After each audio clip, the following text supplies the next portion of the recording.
This is a CBS News special, live from CBS News headquarters in New York. America Decides, the vice presidential debate. Good evening, I'm Norah O'Donnell, and thank you for joining us for tonight's CBS News Vice Presidential Debate. We want to welcome our viewers on CBS, on other networks here in the U.S. and around the world. We have a consequential night ahead, and our focus is the issues that matter to you, the voter. Let's introduce the candidates. Minnesota's Democratic Governor Tim Walz and Ohio's Republican Senator J.D. Vance tonight meeting for the first time. I'm Margaret Brennan. In order to have a thoughtful and civil debate, these are the rules that both campaigns have agreed to. Questions will be directed at one candidate, who will have 2 minutes to respond. The other candidate will be allowed 2 minutes for rebuttal. Then each candidate will get another minute to make further points, with an additional 1 minute each at the discretion of the moderator. The primary role of the moderators is to facilitate the debate between the candidates, enforce the rules, and provide the candidates with the opportunity to fact-check claims made by each other.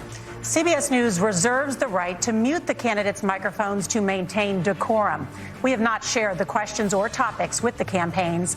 The stage is set. Governor, Senator, thank you for joining us. Let's get started. Tonight, our country is facing several unfolding crises. The Middle East is on the brink of war. Americans are suffering from the catastrophic impact of Hurricane Helene. And now a labor strike as 25,000 dock workers from Maine to Texas are picketing. We're going to begin tonight with the Middle East. Margaret. Thank you, Nora. Earlier today, Iran launched its largest attack yet on Israel, but that attack failed, thanks to joint U.S. and Israeli defensive action. President Biden has deployed more than 40,000 U.S. military personnel and assets to that region over the past year to try to prevent a regional war.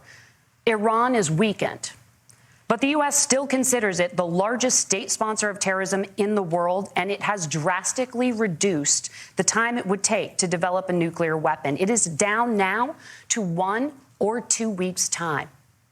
Governor Walz, if you were the final voice in the Situation Room, would you support or oppose a preemptive strike by Israel on Iran? You have 2 minutes. Well, thank you. And thank you for those joining at home tonight. Let's keep in mind where this started. October 7th, Hamas terrorists massacred over 1,400 Israelis and took prisoners. Israel's ability to be able to defend itself is absolutely fundamental. Getting its hostages back, fundamental, and ending the humanitarian crisis in Gaza. But the expansion of Israel and its proxies is an absolute fundamental necessity for the United States to have the steady leadership there. You saw it experienced today, where along with our Israeli partners and our coalition, able to stop the incoming attack. But what's fundamental here is that steady leadership is going to matter. It's clear, and the world saw it on that debate stage a few weeks ago. A nearly 80-year-old Donald Trump talking about crowd sizes is not what we need in this moment. But it's not just that. It's those that were closest to Donald Trump that understand how dangerous he is when the world is this dangerous. His chief of staff, John Kelly, said that he was the most flawed human being he'd ever met. And both of his secretaries of defense and his national security advisors said he should be nowhere near the White House. Now, the person closest to them, Donald Trump, said he's unfit for the highest office. That was Senator Vance. What we've seen out of Vice President Harris is we've seen steady leadership. We've seen a calmness that is able to draw on the coalitions to bring them together, understanding that our allies matter. When our allies see Donald Trump turn towards Vladimir Putin, turn towards North Korea, when we start to see that type of fickleness around holding the coalitions together, we will stay committed. And as the vice president said today we will protect our forces and our allied forces, and there will be consequences. Governor, your time is up. Senator Vance, the same question. Would you support or oppose a preemptive strike by Israel on Iran? You have 2 minutes. So, Margaret, I want to answer the question. First of all, thanks, Governor. Thanks to CBS for hosting the debate. And thanks, most importantly, to the American people who are watching this evening and caring enough about this country to pay attention to this vice presidential debate. I want to answer the question, but I want to actually give an introduction to myself a little bit because I recognize a lot of Americans don't know who either one of us are. I was raised in a working class family. My mother required food assistance for periods of her life. My grandmother required Social Security help to raise me. And she raised me in part because my own mother struggled with addiction for a big chunk of my early life. I went to college on the GI Bill after I enlisted in the Marine Corps and served in Iraq. And so I stand here asking to be your vice president with extraordinary gratitude for this country, for the American dream that made it possible for me to live my dreams. And most importantly, I know that a lot of you are worried about the chaos in the world and the feeling that the American dream is unattainable. I want to try to convince you tonight over the next 90 minutes that if we get better leadership in the White House, if we get Donald Trump back in the White House, the American dream is going to be attainable once again. Now, to answer this particular question, we have to remember that as much as Governor Walz just accused Donald Trump of being an agent of chaos, Donald Trump actually delivered stability in the world, and he did it by establishing effective deterrence.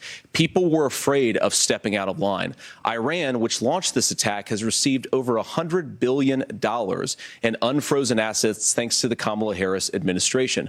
What do they use that money for? They use it to buy weapons that they're now launching against our allies, and God forbid, potentially launching against the United States as well. Donald Trump recognized that for people to fear the United States, you needed peace through strength. They needed to recognize that if they got out of line, the United States global leadership would put stability and peace back in the world. Now, you asked about a preemptive strike, Margaret, and I want to answer the question. Look, it is up to Israel what they think they need to do to keep their country safe, and we should support our allies wherever they are when they're fighting the bad guys. I think that's the right approach to take with the Israel question. Thank you, Senator. Governor Walz, do you care to respond to any of the allegations? Well, look, Donald Trump was in office. We'll sometimes hear a revisionist history, but when Donald Trump was in office, it was Donald Trump who we had a coalition of nations that had boxed Iran's nuclear program in, the inability to advance it. Donald Trump pulled that program and put nothing else in its place. So Iran is closer to a nuclear weapon than they were before because of Donald Trump's fickle leadership. And when Iran shot down an American aircraft in international airspace, Donald Trump tweeted, because that's the standard diplomacy of Donald Trump. And when Iranian missiles did fall near U.S. troops and they received traumatic brain injuries, Donald Trump wrote it off as headaches. Look, our allies understand that Donald Trump is fickle. He will go to whoever has the most flattery or where it makes sense to him. Steady leadership like you witnessed today, like you witnessed in April. Both Iranian attacks were repelled. Our coalition is strong, and we need the steady leadership that Kamala Harris is providing. Senator Vance, the U.S. did have a diplomatic deal with Iran to temporarily pause parts of its nuclear program, and President Trump did exit that deal. He recently said, just 5 days ago, the U.S. must now make a diplomatic deal with Iran because the consequences are impossible. Did he make a mistake? You have 1 minute. Well, first of all, Margaret, diplomacy is not a dirty word, but I think that's something that Governor Walz just said is quite extraordinary. You yourself just said Iran is as close to a nuclear weapon today as they have ever been. And Governor Walz, you blame Donald Trump. Who has been the vice president for the last 3.5 years? And the answer is your running mate, not mine. Donald Trump consistently made the world more secure. Now, we talk about the sequence of events that led us to where we are right now, and you can't ignore October the 7th, which I appreciate Governor Walz bringing up. But when did Iran and Hamas and their proxies attack Israel? It was during the administration of Kamala Harris. So Governor Walz can criticize Donald Trump's tweets, but effective, smart diplomacy and peace through strength is how you bring stability back to a very broken world. Donald Trump has already done it once before. Ask yourself at home, when was the last time, I'm 40 years old, when was the last time that an American president didn't have a major conflict break out? The only answer is during the 4 years that Donald Trump was president. Gentlemen, we have a lot to get to. Nora? Margaret, thank you. Let's turn now to Hurricane Helene. The storm could become one of the deadliest on record. More than 160 people are dead and hundreds more are missing. Scientists say climate change makes these hurricanes larger, stronger, and more deadly because of the historic rainfall. Senator Vance, according to CBS News polling, 7 in 10 Americans and more than 60% of Republicans under the age of 45 favor the U.S. taking steps to try and reduce climate change. Senator, what responsibility would the Trump administration have to try and reduce the impact of climate change? I'll give you 2 minutes. Sure. So first of all, let's start with the hurricane, because it's an unbelievable, unspeakable human tragedy. I just saw today, actually, a photograph of 2 grandparents on a roof with a 6-year-old child, and it was the last photograph ever taken of them because the roof collapsed and those innocent people lost their lives. And I'm sure Governor Walz joins me in saying our hearts go out to those innocent people, our prayers go out to them, and we want as robust and aggressive as a federal response as we can get to save as many lives as possible, and then, of course, afterwards, to help the people in those communities rebuild. I mean, these are communities that I love. Some of them I know very personally in Appalachia, all across the Southeast. They need their government to do their job. And I commit that when Donald Trump is president again, the government will put the citizens of this country first when they suffer from a disaster. Now, Nora, you asked about climate change. I think this is a very important issue. Look, a lot of people are justifiably worried about all these crazy weather patterns. I think it's important for us, first of all, to say, Donald Trump and I support clean air, clean water. We want the environment to be cleaner and safer. But one of the things that I've noticed some of our Democratic friends talking a lot about is a concern about carbon emissions, this idea that carbon emissions drives all of the climate change. Well, let's just say that's true, just for the sake of argument, so we're not arguing about weird science. Let's just say that's true. Well, if you believe that, what would you want to do? The answer is that you'd want to reshore as much American manufacturing as possible, and you'd want to produce as much energy as possible in the United States of America, because we're the cleanest economy in the entire world. What have Kamala Harris's policies actually led to? More energy production in China, more manufacturing overseas, more doing business in some of the dirtiest parts of the entire world. And when I say that, I mean the amount of carbon emissions they're doing per unit of economic output. So if we actually care about getting cleaner air and cleaner water, the best thing to do is to double down and invest in American workers and the American people. And unfortunately, Kamala Harris has done exactly the opposite. Governor Walz, you have 2 minutes to respond. Well, we got close to an agreement because all those things are happening. Look, first of all, it is a horrific tragedy with this hurricane. And my heart goes out to the folks that are down there in contact with the governors. I serve as co-chair of the Council of Governors as we work together on these emergency managements. Governors know no partisanship. They work together. So all of the governors and the emergency responders are on the ground. Those happen on the front end. The federal government comes in, makes sure they're there to that we recover. But we're still in that phase where we need to make sure that they're staying there, staying focused. Now, look, coming back to the climate change issue, there's no doubt this thing roared onto the scene faster and stronger than anything we've seen. Senator Vance has said that there's a climate problem in the past. Donald Trump called it a hoax and then joked that these things would make more beachfront property to be able to invest in. What we've seen out of the Harris administration now, the Biden-Harris administration, is we've seen this investment.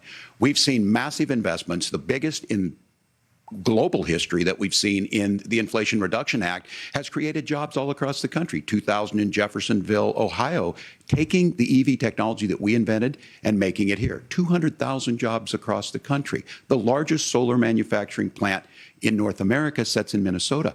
But my farmers know climate change is real. They've seen 500-year droughts, 500-year floods back to back.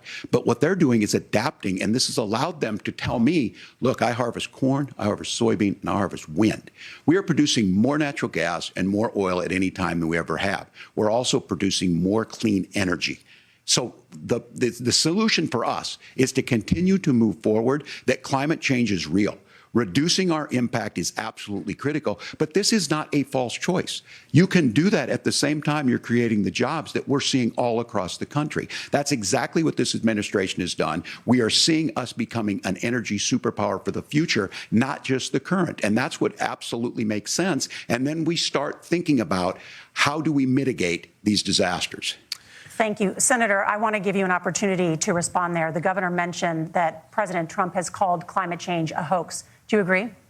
Well, look, what the president has said is that if the Democrats, in particular Kamala Harris and her leadership, if they really believe that climate change is serious, what they would be doing is more manufacturing and more energy production in the United States of America, and that's not what they're doing. So clearly, Kamala Harris herself doesn't believe her own rhetoric on this. If she did, she would actually agree with Donald Trump's energy policies. Now, something Governor Walz said I think is important to touch upon, because when we talk about clean energy, I think that's a slogan that often the Democrats will use here. And I'm talking, of course, about the Democratic leadership. And the real issue is that if you're spending hundreds of millions or even billions of dollars of American taxpayer money on solar panels that are made in China, number one, you're going to make the economy dirtier. We should be making more of those solar panels here in the United States of America. Some of them are, Tim, but a lot of them are being made overseas in China, especially the components that go into those solar panels. So if you really want to make the environment cleaner, you've got to invest in more energy production. We haven't built a nuclear facility, I think, one in the past 40 years. Senator. Natural gas, we got to invest more in it. Kamala Harris has done the opposite. That's raised energy prices and also meant that we're doing worse by the climate. Senator, your time is up.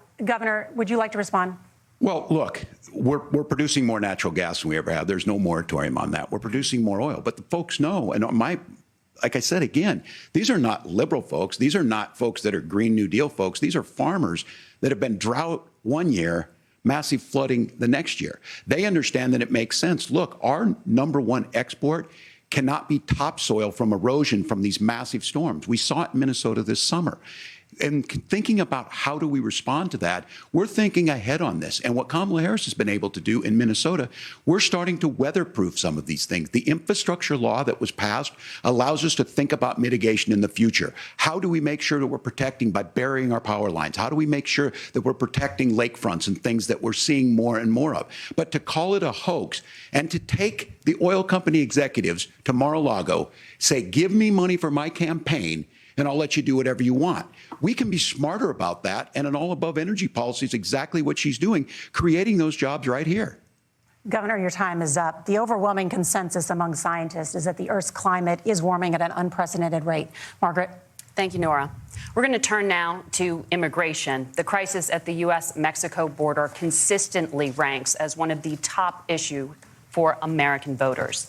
Senator Vance, your campaign is pledging to carry out the largest mass deportation plan in American history and to use the U.S. military to do so. Could you be more specific about exactly how this will work? For example, would you deport parents who have entered the U.S. illegally and separate them from any of their children who were born on U.S. soil? You have 2 minutes. So first of all, Margaret, before we talk about deportations, we have to stop the bleeding. We have a historic immigration crisis because Kamala Harris started and said that she wanted to undo all of Donald Trump's border policies. 94 executive orders suspending deportations, decriminalizing illegal aliens, massively increasing the asylum fraud that exists in our system. That has opened the floodgates. And what it's meant is that a lot of fentanyl is coming into our country.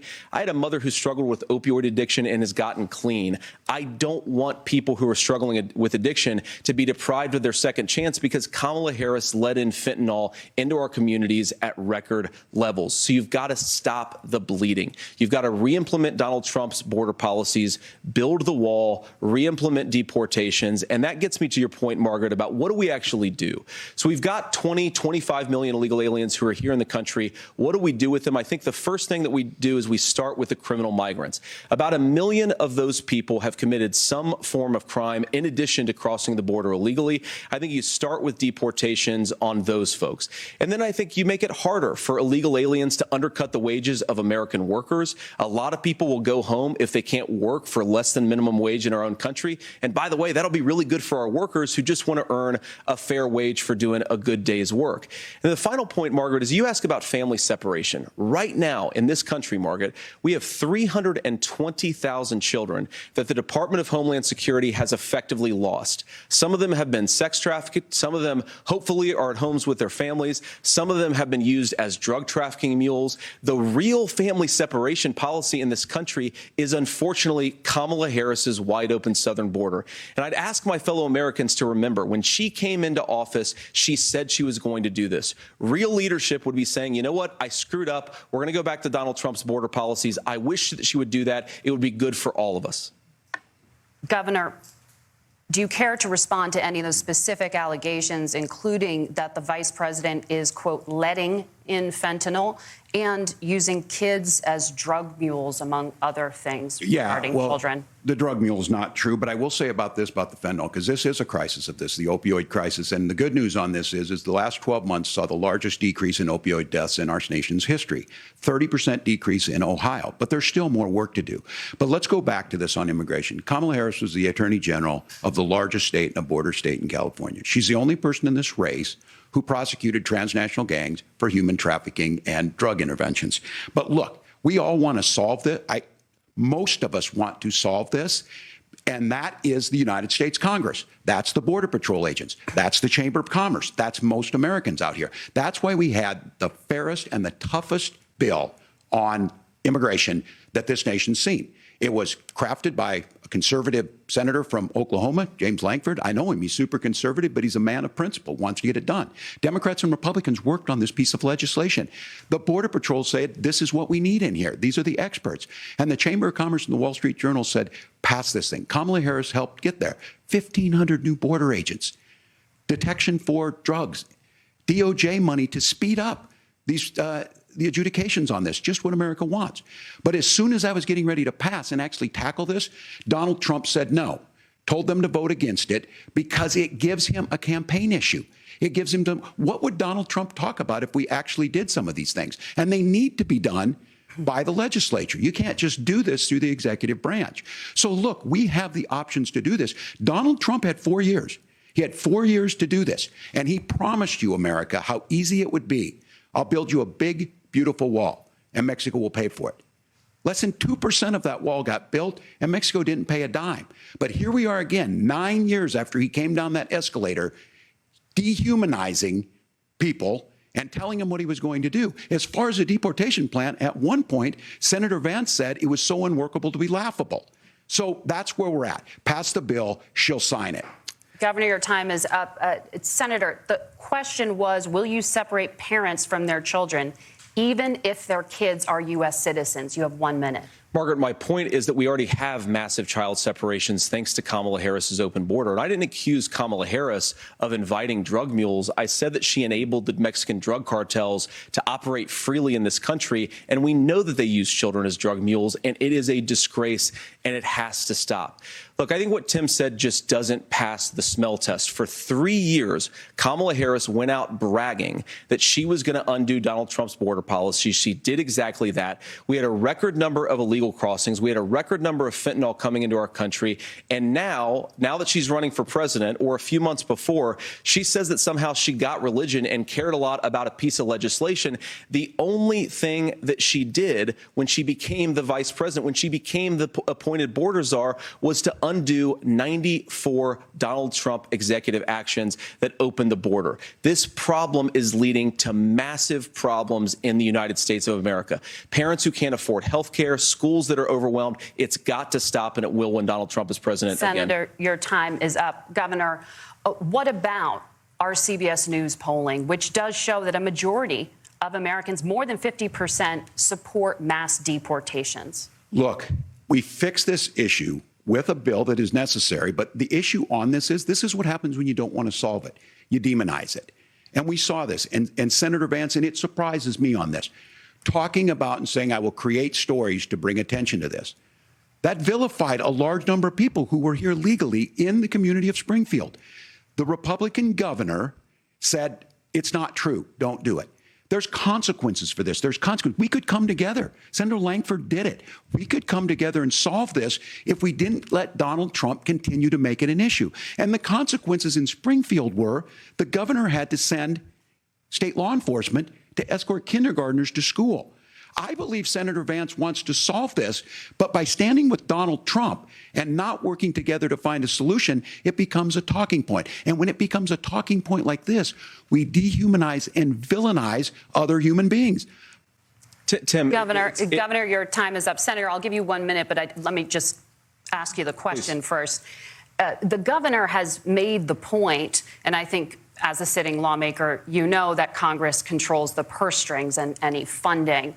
So you have said repeatedly that Donald Trump would through executive action, solve this? Do you disagree that Congress controls the purse strings and would need to support many of the changes that you would actually want to implement? You have 1 minute. Look, Margaret, first of all, the gross majority of what we need to do at the southern border is just empowering law enforcement to do their job. I've been to the southern border more than our borders are. Kamala Harris has been.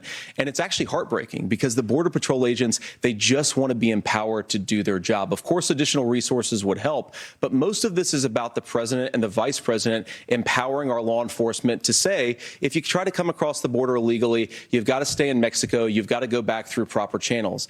Now, Governor Walz brought up the community of Springfield, and he's very worried about the things that I've said in Springfield. Look, in Springfield, Ohio, and in communities all across this country, you've got schools that are overwhelmed. You've got hospitals that are overwhelmed. You've got housing that is totally unaffordable because we brought in millions of illegal immigrants to compete with Americans for scarce homes. The people that I'm most worried about in Springfield, Ohio, are the American citizens who have had their lives destroyed by Kamala Harris's open border. It is a disgrace, Tim. And I actually think, I agree with you. I think you want to solve this problem, but I don't think that Kamala Harris does. Senator, your time is up. Governor, you have 1 minute to respond. Yeah, well, it is law enforcement that asked for the bill.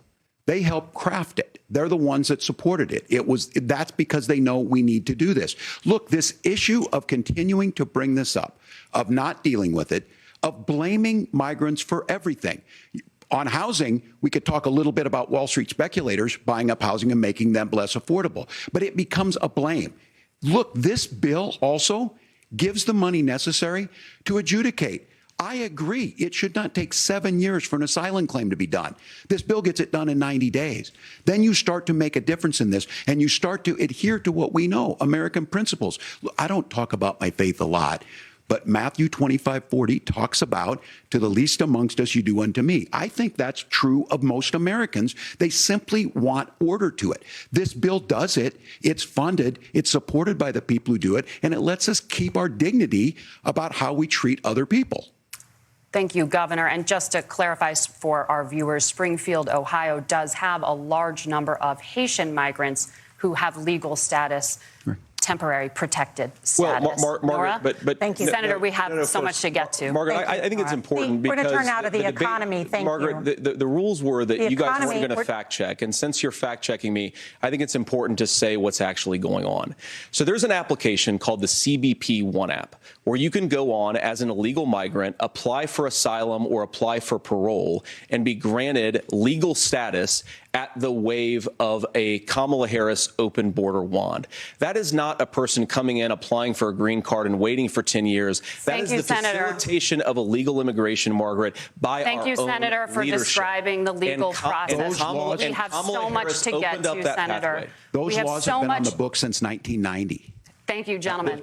The CBP One app has not been on the books since 1990. It's something that Kamala Harris created, Margaret. Gentlemen, the audience can't hear you because your mics are cut. We have so much we want to get to. Thank you for explaining the legal process. Nora. Thank you, Margaret.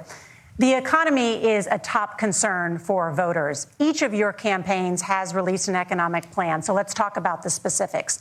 Governor Walz, Vice President Harris unveiled a plan that includes billions in tax credits for manufacturing, housing, and a renewed child tax credit. The Wharton School says your proposals will increase the nation's deficit by $1.2 trillion. How would you pay for that without ballooning the deficit? Governor, I'll give you 2 minutes. Yeah, thank you. And Kamala Harris and I do believe in the middle class because that's where we come from. We both grew up in that. We understand. So those of you out there listening tonight, you're hearing a lot of stuff back and forth, and it's good. It's healthy. That's what this is supposed to happen. You should be listening. How's this going to impact me? The bold forward plan that Kamala Harris put out there is talking about this housing issue. The one thing is there's 3 million new houses proposed under this plan with down payment assistance on the front end to get you in a house. A house is much more than just an asset to be traded somewhere. It's foundational to where you're at. And then making sure that the things you buy every day, whether they be prescription drugs or other things, that there's fairness in that. Look, the $35 insulin is a good thing, but it costs $5 to make insulin.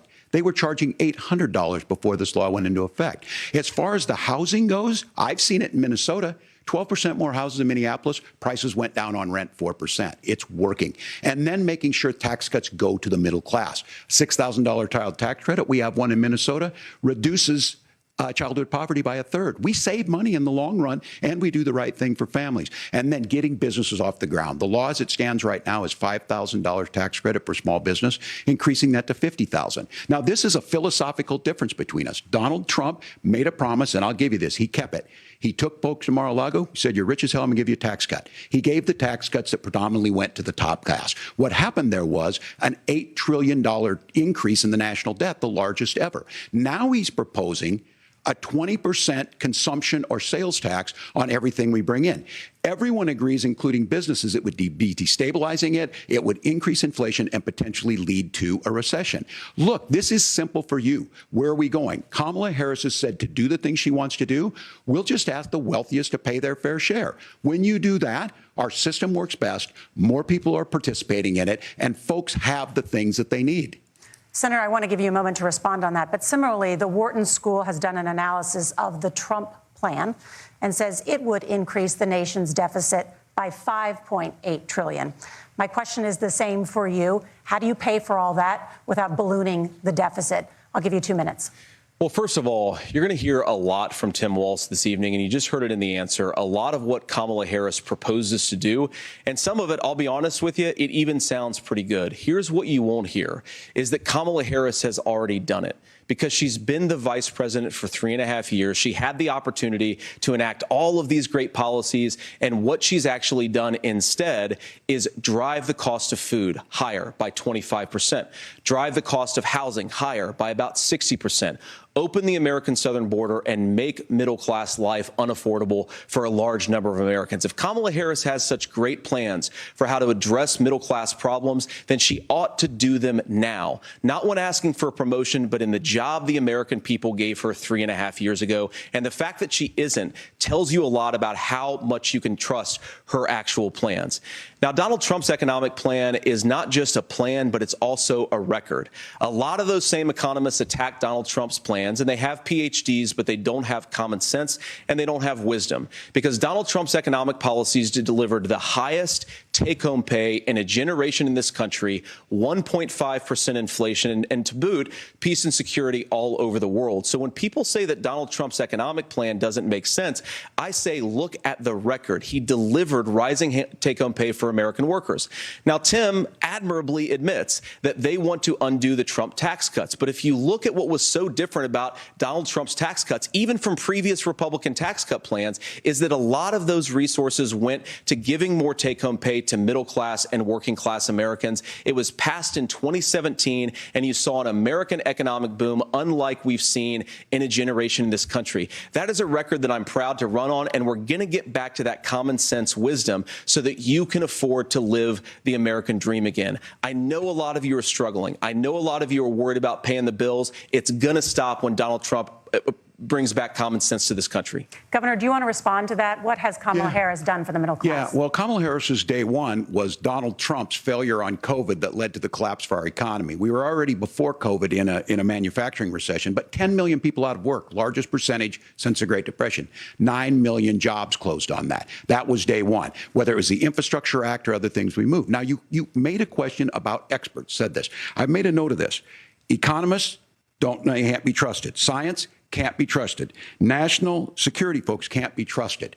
Look, if you're going to be president, you don't have all the answers. Donald Trump believes he does. My pro tip of the day is this. If you need heart surgery, listen to the people at the Mayo Clinic in Rochester, Minnesota, not Donald Trump. And the same thing goes with this. And I ask you out there, teachers, nurses, truck drivers, or whatever, how is it fair that you're paying your taxes every year and Donald Trump hasn't paid any federal tax in the last 15 years, and the last year as president? That's what's wrong with the system. There's a way around it, and he's bragged about that. We're just asking for fairness in it, and that's all you want.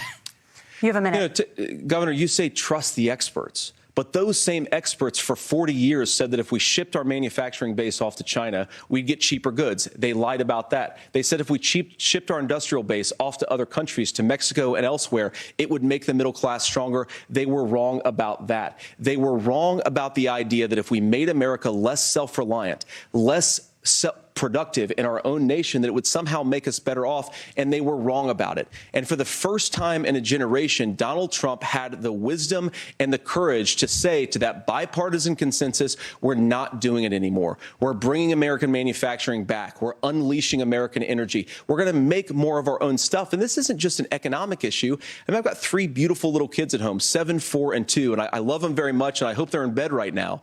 But look, so many of the drugs, the pharmaceuticals that we put in the bodies of our children are manufactured by nations that hate us. This has to stop. And we're not going to stop it by listening to experts. We're going to stop it by listening to common sense wisdom, which is what Donald Trump governed on. Senator, your time is up. Governor Walz, can you address that? I mean, voters say they trust Donald Trump on the economy more. Why? Well, if you're listening tonight and you want billionaires to get tax cuts, you heard what the numbers were.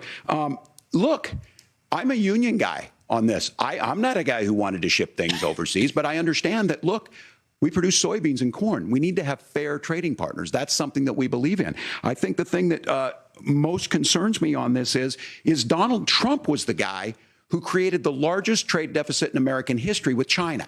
So the rhetoric is good. Much of what the senator said right there, I'm in agreement with him on this. I watched it happen too. I watched it to my communities, and we talked about that. But we had people undercutting the right to collectively bargain. We had right to work states made it more difficult. We had companies that were willing to ship it over, and we saw people profit. Folks that are venture capital in some cases, putting money into companies that were overseas. We're in agreement that we bring those home. The issue is Donald Trump is talking about it. Kamala Harris has a record, 250,000 more manufacturing jobs just out of the IRA. May I respond to that? Yes.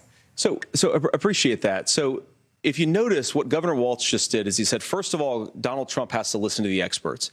And then when he acknowledged that the experts screwed up, he said, well, Donald Trump didn't do nearly as good of a job as the statistics that's a gross generalization. that he did.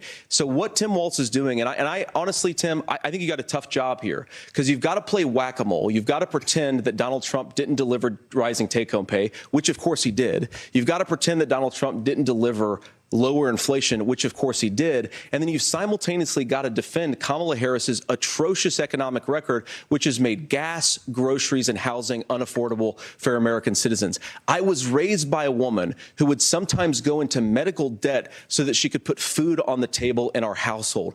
I know what it's like to not be able to afford the things that you need to afford. We can do so much better. To all of you watching, we can get back to an America that's affordable again. We just got to get back to common sense economic principles. I hope we have a conversation on health care then. Senator, Governor. Please. Thank you. Margaret? We have a lot to get to ahead, gentlemen, on many topics. But right now, I want to talk about personal qualifications. The vice president is often the last voice the president hears before making consequential decisions. We want to ask you about your leadership qualities. Governor Walz, you said you were in Hong Kong during the deadly Tiananmen Square protests in the spring of 1989. But Minnesota Public Radio and other media outlets are reporting that you actually didn't travel to Asia until August of that year. Can you explain that discrepancy? Yeah, well, and to the folks out there who didn't get at the top of this, look, I grew up in small rural Nebraska, town of 400, town that you rode your bike with your buddies till the streetlights come on, and I'm proud of that service. I joined the National Guard at 17, worked on family farms, and then I used the GI Bill to become a teacher, passionate about it, a young teacher. My first year out, I got the opportunity in the summer of '89 to travel to China. 35 years ago, be able to do that. I came back home and then started a program to take young people there. We would take basketball teams, we would take baseball teams, we would take dancers, and we would go back and forth to China. The issue for that was to try and learn. Now, look, my community knows who I am. They saw where I was at. Look, I will be the first to tell you, I have poured my heart into my community. I've tried to do the best I can, but I've not been perfect. And I'm a knucklehead at times, but it's always been about that. Those same people elected me to Congress for 12 years. And in Congress, I was one of the most bipartisan people, working on things like farm bills that we got done, working on veterans benefits. And then the people of Minnesota were able to elect me to governor twice. So look, my commitment has been from the beginning to make sure that I'm there for the people, to make sure that I get this right. I will say more than anything, many times I will talk a lot. I will get caught up in the rhetoric. But being there, the impact it made, the difference it made in my life, I learned a lot about China. I hear the critiques of this. I would make the case that Donald Trump should have come on one of those trips with us. I guarantee you he wouldn't be praising Xi Jinping about COVID. And I guarantee you he wouldn't start a trade war that he ends up losing. So this is about trying to understand the world. It's about trying to do the best you can for your community. And then it's putting yourself out there and letting your folks understand what it is. My commitment, whether it be through teaching, which I was good at, or whether it was being a good soldier or was being a good member of Congress, those are the things that I think are the values that people care about. Governor, just to follow up on that, the question was, can you explain the discrepancy? All I said on this was I got there that summer and misspoke on this. So I will just, that's what I've said. So I was in Hong Kong and China during the democracy protests went in. And from that, I learned a lot of what needed to be in governance. Thank you, Governor. Senator Vance, in 2016, you called your running mate, Donald Trump, unfit for the nation's highest office, and you said he could be America's Hitler. I know you've been asked many times, and you've said you regret those comments and explained you then voted for Donald Trump in 2020. But the Washington Post reported new messages last week in which you also disparaged Trump's economic record while he was president, writing to someone in 2020, quote, Trump thoroughly failed to deliver his economic populism. You're now his running mate, and you've shifted many of your policy stances to align with his. If you become vice president, why should Americans trust that you will give Donald Trump the advice he needs to hear and not just the advice he wants to hear? You have 2 minutes. Well, first of all, Margaret, because I've always been open. And sometimes, of course, I've disagreed with the president, but I've also been extremely open about the fact that I was wrong about Donald Trump. I was wrong, first of all, because I believed some of the media stories that turned out to be dishonest fabrications of his record. But most importantly, Donald Trump delivered for the American people. Rising wages, rising take-home pay, an economy that worked for normal Americans, a secure southern border, a lot of things, frankly, that I didn't think he'd be able to deliver on. And yeah, when you screw up, when you misspeak, when you get something wrong and you change your mind, you ought to be honest with the American people about it. It's one of the reasons, Margaret, why I've done so many interviews is because I think it's important to actually explain to the American people where I come down on the issues and what changed. Now, you pointed out to messages from 2020. Margaret, I've been extremely consistent that I think there were a lot of things that we could have done better in the Trump administration the first round if Congress was doing its job. I strongly believe, and I've been a United States senator, that Congress is not just a high-class debating society. It's not just a forum for senators and congressmen to whine about problems. It's a forum to govern. So there were a lot of things on the border, on tariffs, for example, where I think that we could have done so much more if the Republican Congress and the Democrats in Congress had been a little bit better about how they govern the country. They were so obsessed with impeaching Donald Trump, they couldn't actually govern. And I want to talk about this tariff issue in particular, Margaret, because Tim just accused this of being a national sales tax. Look, the one thing, and you're probably surprised to hear me praising Joe Biden, but the one thing that Joe Biden did is he continued some of the Trump tariffs that protected American manufacturing jobs. And it's the one issue, the most pro-worker part of the Biden administration, it's the one issue where Kamala Harris has run away from Joe Biden's record. Think about this. If you're trying to employ slave laborers in China at $3 a day, you're going to do that and undercut the wages of American workers unless our country stands up for itself and says you're not accessing our markets unless you're paying middle-class Americans a fair wage. Senator, your time is up. Nora? Thank you. Now to the issue of reproductive rights. Governor Walz, after Roe versus Wade was overturned, you signed a bill into law that made Minnesota one of the least restrictive states in the nation when it comes to abortion. Former President Trump said in the last debate that you believe abortion, quote, in the 9th month is absolutely fine. Yes or no? Is that what you support? I'll give you 2 minutes. That's not what the bill says. But look, this issue is what's on everyone's mind. Donald Trump put this all into motion. He brags about how great it was that he put the judges in and overturned Roe versus Wade, 52 years of personal autonomy. And then he tells us, oh, we send it to the states. It's a beautiful thing. Amanda Zaworski would disagree with you on it's a beautiful thing. A young bride in Texas waiting for their child at 18 weeks. She has a complication, a tear in the membrane. She needs to go in. The medical care at that point needs to be decided by the doctor. And that would have been an abortion. But in Texas, that would have put them in legal jeopardy. She went home, got sepsis, nearly dies, and now she may have difficulty having children. Or in Kentucky, Hadley Duval, a 12-year-old child raped and impregnated by her stepfather. Those are horrific. Now, when got asked about that, Senator Vance said 2 wrongs don't make a right. There is no right in this. So in Minnesota, what we did was restore Roe versus Wade. We made sure that we put women in charge of their health care. But look, this is not where, if you don't know Amanda or a Hadley, you soon will. Their Project 2025 is going to have a registry of pregnancies. It's going to make it more difficult, if not impossible, to get contraception and limit access, if not eliminate access to infertility treatments. For so many of you out there listening, me included, infertility treatments are why I have a child.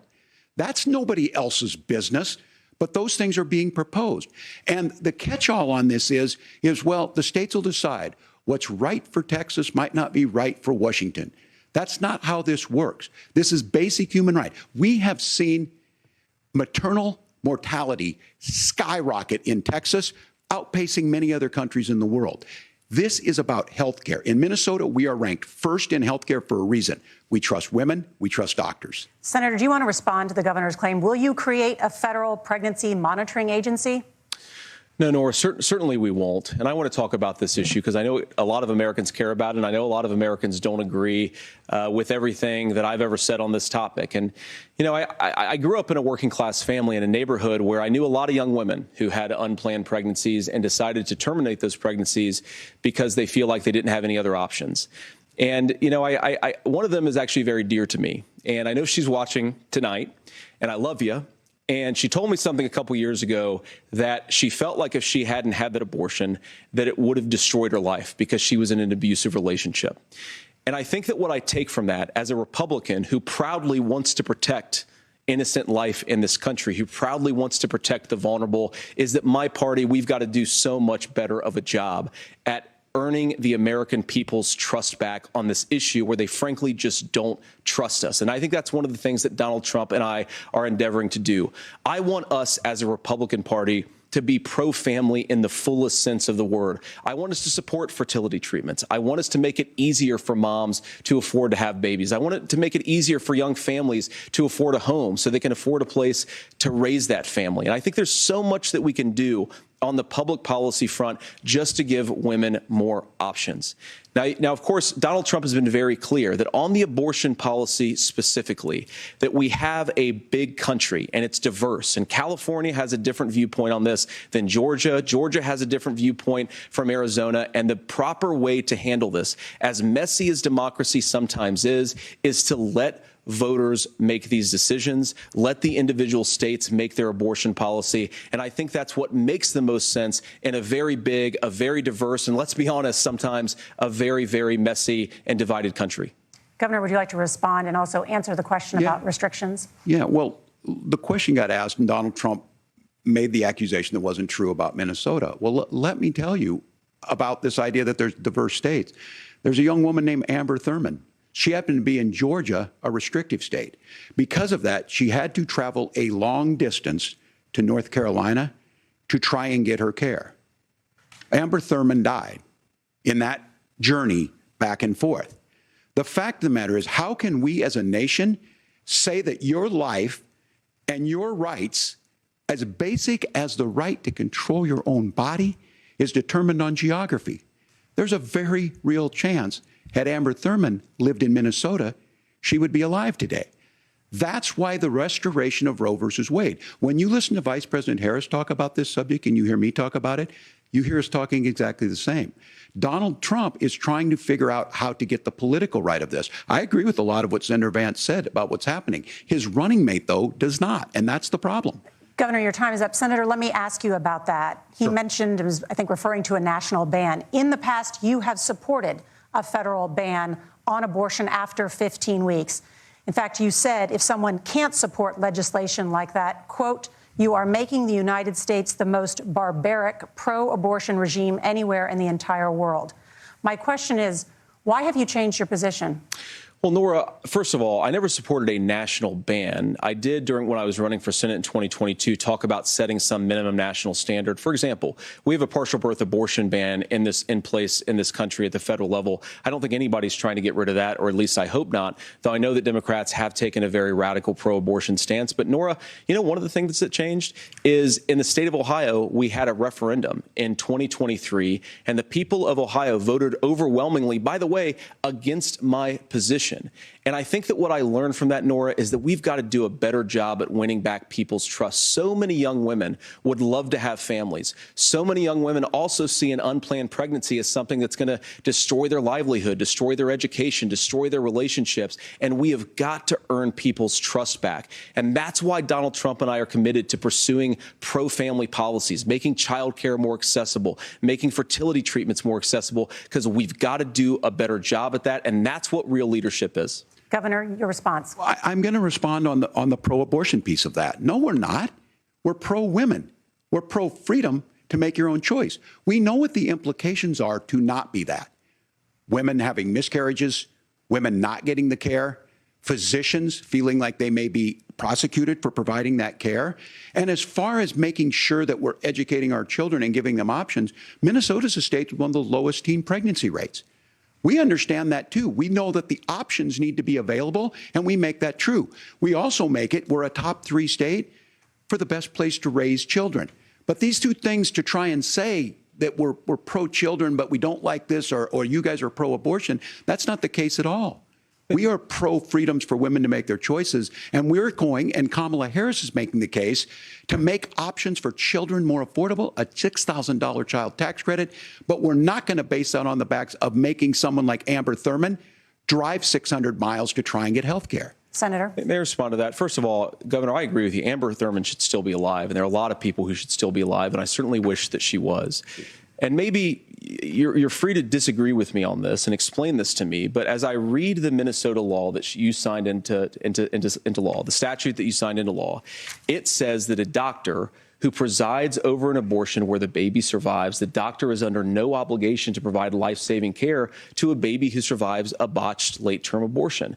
That is, I think, whether you're pro-choice or pro-abortion, that is fundamentally barbaric. And that's why I use that word, Nora, is because some of what we've seen, do you want to force Catholic hospitals to perform abortions against their will? Because Kamala Harris has supported suing Catholic nuns to violate their freedom of conscience. We can be a big and diverse country where we respect people's freedom of conscience and make the country more pro-baby and pro-family. But please. Yes, Governor, please respond. Look, this is one where there's always something there. This is a very simple proposition. These are women's decisions to make about their health care decisions, and the physicians who know best when they need to do this. Trying to distort the way a law is written to try and make a point, that's not it at all. What was I wrong about, Governor? Please tell me, what was I wrong about? That is not the way the law is written. Look, I've given But how? I've given this advice on a lot of things, that getting involved, that's been misread, and it was fact-checked at the last debate. But the point on this is there's a continuation of these guys to try and tell women or to get involved.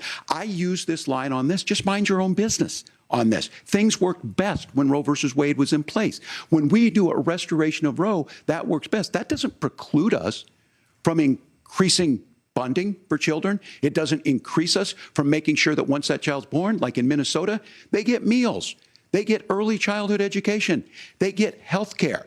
So the hiding behind we're going to do all these other things when you're not proposing them in your budget, Kamala Harris is proposing them. She's proposing all those things to make life easier for families. I asked a specific question, Governor. You gave me a slogan as a response. It's not the case. It's not true. That's not what the law says. So they fact-checked it with President Trump. Gentlemen, there's a lot to discuss. We have to move on, and we're going to be right back with much more of the CBS News vice presidential debate in just a moment.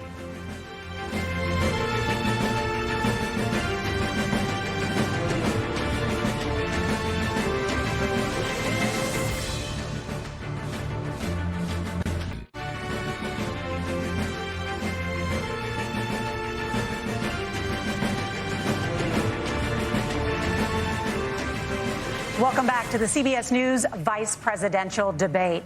We want to turn now to America's gun violence epidemic. The leading cause of death for children and teens in America is by firearms. Senator Vance, you oppose most gun legislation that Democrats claim would curb gun violence. You oppose red flag gun laws and legislation to ban certain semi-automatic rifles, including AR-15s. So let me ask you, earlier this year, for the first time, the parents of a school shooter were convicted of involuntary manslaughter and sentenced to 10 years in prison. Do you think holding parents responsible could curb mass shootings? I'll give you 2 minutes. Yeah, well, Nora, on that particular case, I don't know the full details, but I certainly trust local law enforcement and local authorities to make those decisions. I think in some cases the answer is going to be yes, and in some cases the answer is going to be no. And the details really matter here, of course. For example, if a kid steals a gun, that's going to be different than if a parent hands over a gun knowing that their kid is potentially dangerous. But look, I want to just sort of speak as a father of 3 beautiful little kids, and our oldest is now in 2nd grade. And like a lot of parents, we send our kids to school with such hope and such joy and such pride at their little faces on the first day of school. And we know, unfortunately, that a lot of kids are going to experience this terrible epidemic of gun violence. And of course, our hearts go out to the families that are affected by this terrible stuff. And we do have to do better. And I think that Governor Walz and I actually probably agree that we need to do better on this. The question is just, how do we actually do it? Now, here's something that really bothers me and worries me about this epidemic of violence.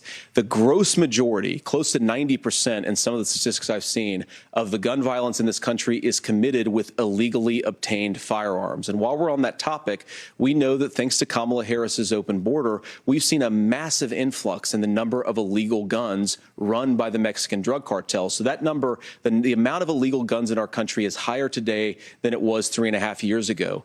But what do we do about the schools? What do we do to protect our kids? And I think the answer is, and I say this not loving the answer, because I don't want my kids to go to school in a school that feels unsafe or where there are visible signs of security. But I unfortunately think that we have to increase security in our schools. We have to make the doors lock better. We have to make the doors stronger. We've got to make the windows stronger. And of course, we've got to increase school resource officers, because the idea that we can magically wave a wand and take guns out of the hands of bad guys, it just doesn't fit with recent experience. So we've got to make our schools safer. And I think we've got to have some common sense bipartisan solutions for how to do that. Governor, you have 2 minutes. Well, I think all the parents watching tonight, this is your biggest nightmare. Look, I got a 17-year-old, and he witnessed a shooting at a community center playing volleyball. Those things don't leave you. As a member of Congress, I sat in my office surrounded by dozens of the Sandy Hook parents, and they were looking at my 7-year-old picture on the wall. Their 7-year-old were dead, and they were asking us to do something. And look, I'm a hunter. I own firearms. The vice president is. We understand that the Second Amendment is there, but our first responsibility is to our kids to figure this out. In Minnesota, we've enacted enhanced red flag laws, enhanced background checks, and we can start to get data. But here's the problem. If we really want to solve this, we've got folks that won't allow research to be even done on gun violence. And this idea that we should just live with it, and here's what I do think, that this is a good start to the conversation. I 100% believe that Senator Vance hates it when these kids, it's abhorrent and it breaks your heart. I agree with that. But that's not far enough when we know there are things that worked. I've spent time in Finland and seen some Finnish schools. They don't have this happen, even though they have a high gun ownership rate in the country. There are reasonable things that we can do to make a difference. It's not infringing on your Second Amendment. And the idea to have some of these weapons out there, it just doesn't make any sense. Kamala Harris, as an attorney general, worked on this issue. She knows that it's there. No one's trying to scaremonger and say we're taking your guns, but I ask all of you out there, do you want your schools hardened to look like a fort? Is that what we have to go? When we know there's countries around the world that their children aren't practicing these types of drills. They're being kids. We owe it to them to get a fix. These are things that shouldn't be that difficult. You can still keep your firearms, and we can make a difference. We have to. If you're listening tonight, this breaks your heart. Senator. Tim, first of all, I didn't know that your 17-year-old witnessed a shooting. And I'm sorry about that, and I hope that he's doing okay. So. Christ have mercy. It is awful. And I appreciate what Tim said, actually, about Finland, because I do think it illustrates some of the frankly, weird differences between our own country's gun violence problem and Finland. Is, okay, first of all, we have way higher rates of mental health abuse or mental health substance abuse.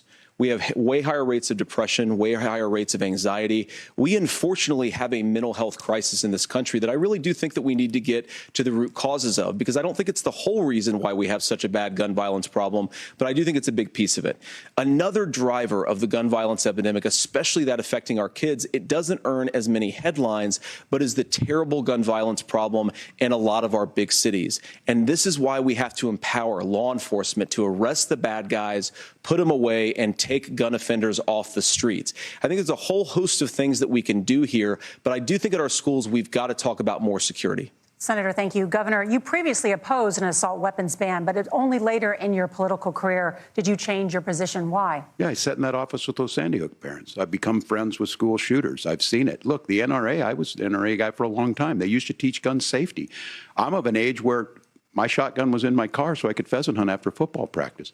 That's not where we live today. And several things I want to mention on this is talking about cities and where it's at. The number one where the most firearm deaths happen in Minnesota are rural suicides. And we have an epidemic of children getting guns and shooting themselves. And so we have, and we should look at all of the issues, making sure folks have health care and all that, but I want to be very careful. This idea of stigmatizing mental health, just because you have a mental health issue doesn't mean you're violent. And I think what we end up doing is we start looking for a scapegoat. Sometimes it just is the guns. It's just the guns, and there are things that you can do about it. But I do think that this is one, and I think this is a healthy conversation. I think there's a capacity to find solutions on this that work, protect the Second Amendment, protect our children. That's our priority. Gentlemen, thank you. Margaret? Thank you, Nora. Let's turn now to the top contributor to inflation, the high cost of housing and rent. There's a shortage of more than 4 million homes in the United States, and that contributes to the high housing prices. Governor Walz, the Harris campaign promises a $25,000 down payment assistance for first-time home buyers and a $10,000 tax credit. They also promise to build 3 million new homes. Where are you building these homes, and won't handing out that kind of money just drive up prices higher? No, it's not handing out. We have, first, let me say this issue of housing, and I think those of you listening on this, the problem we've had is that we've got a lot of folks that see housing as another commodity. It can be bought up, it can be shifted, it can be moved around. Those are not folks living in those houses. Those of you listening tonight, that house is a big deal. I bought and owned one house in my life. My mom still lives in the house where I was. And when I think of a house, I'm thinking of Christmas services after midnight mass where you go with your family. We need to make it more affordable. And one of the things, as I said, this program that the Vice President is pushing forward and bringing a new way of approaching this is something we're doing in Minnesota from that lead. We in the state invested in making sure our housing was the biggest investment that we'd ever made in housing.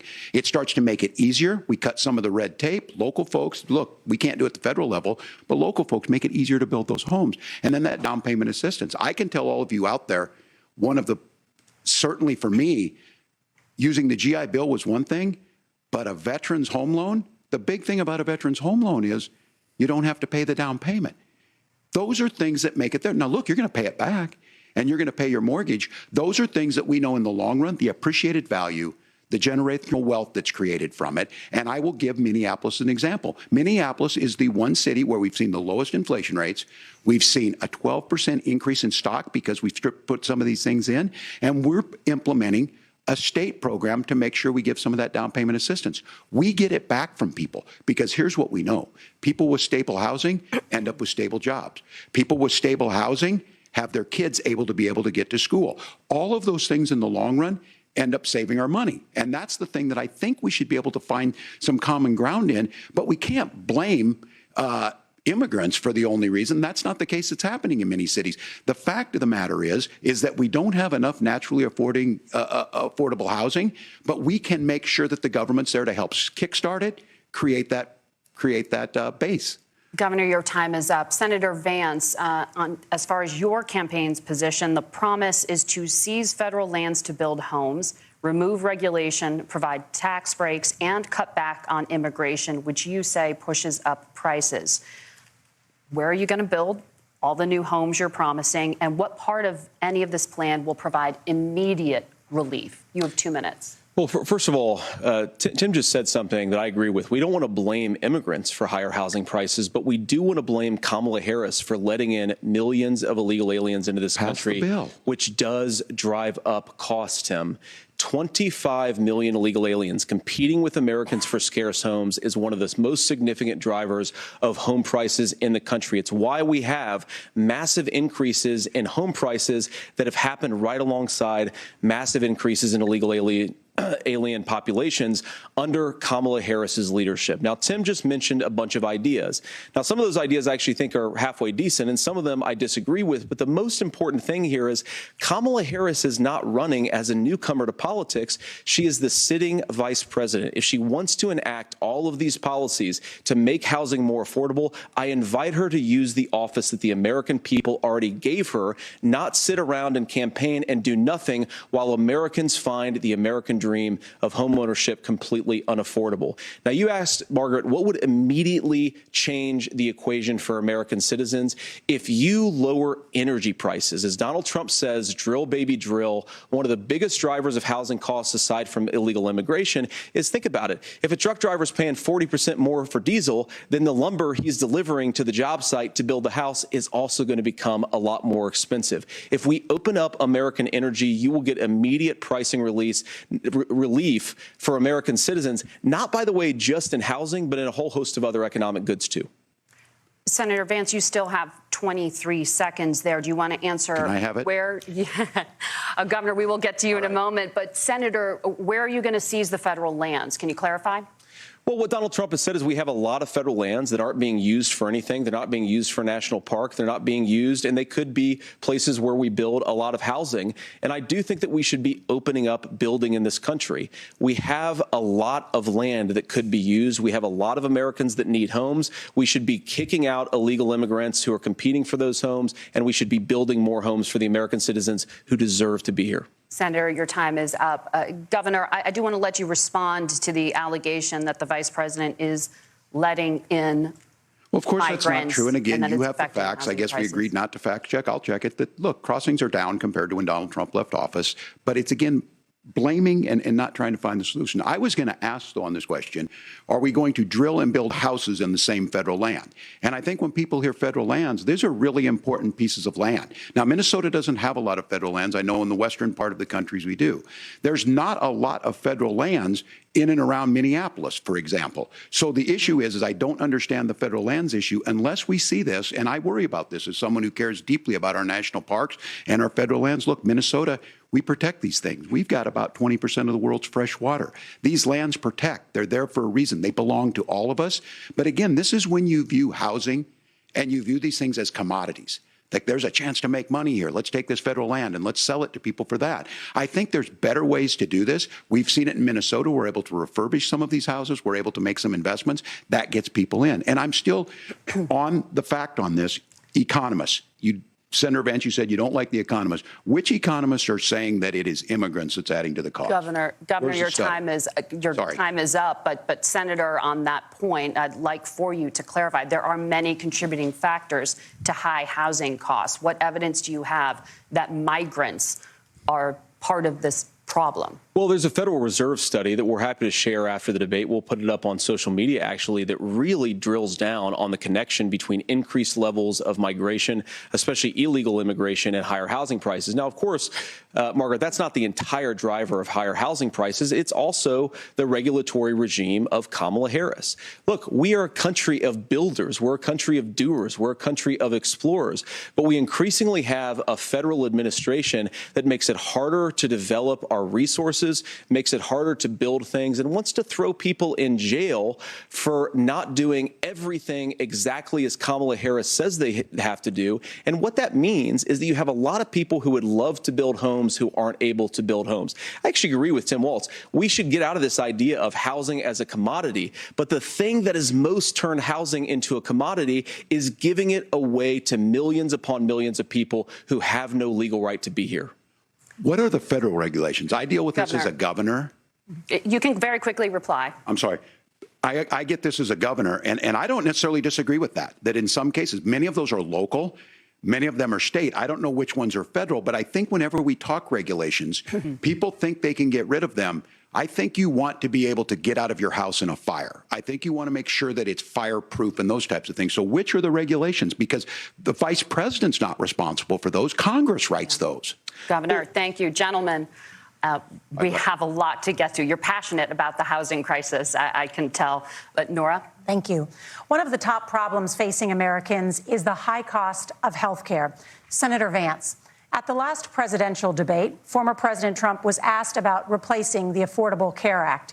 In response, he said, "I have concepts of a plan." Since then, Senator, you've talked about changing how chronically ill Americans get health insurance. Can you explain how that would work? And can you guarantee that Americans with pre-existing conditions won't pay more? I'll give you 2 minutes. Well, of course, we're going to cover Americans with pre-existing conditions. In fact, a lot of my family members have gotten health care. I believe, members of my family actually got private health insurance, at least for the first time, switched off of Medicaid onto private insurance for the first time under Donald Trump's leadership. And I think that, a lot of people have criticized this concepts of a plan remark. Look, it's very simple common sense. I think as Tim Walz knows from 12 years in Congress, you're not going to propose a 900-page bill standing on a debate stage. It would bore everybody to tears, and it wouldn't actually mean anything because part of this is the give and take of bipartisan negotiation. Now, when Donald Trump was actually president, and again, he has a record to be proud of, prescription drugs fell in 2018 for the first time in a very long time. Under Kamala Harris's leadership, prescription drugs are up about 7%. Under Donald Trump's entire 4 years, they were up about 1.5%.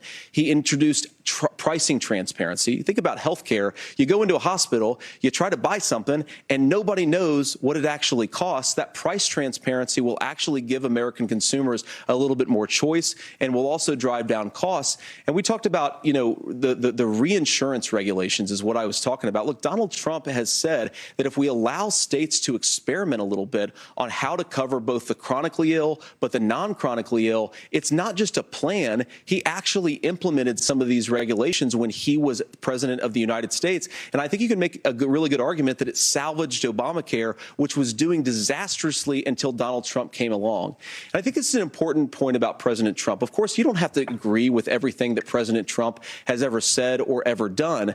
But when Obamacare was crushing under the weight of its own regulatory burden and health care costs, Donald Trump could have destroyed the program. Instead, he worked in a bipartisan way to ensure that Americans had access to affordable care. It's not perfect, of course, and there's so much more that we can do. But I think that Donald Trump has earned the right to put in place some better health care policies. He's earned it because he did it successfully the first time. Governor?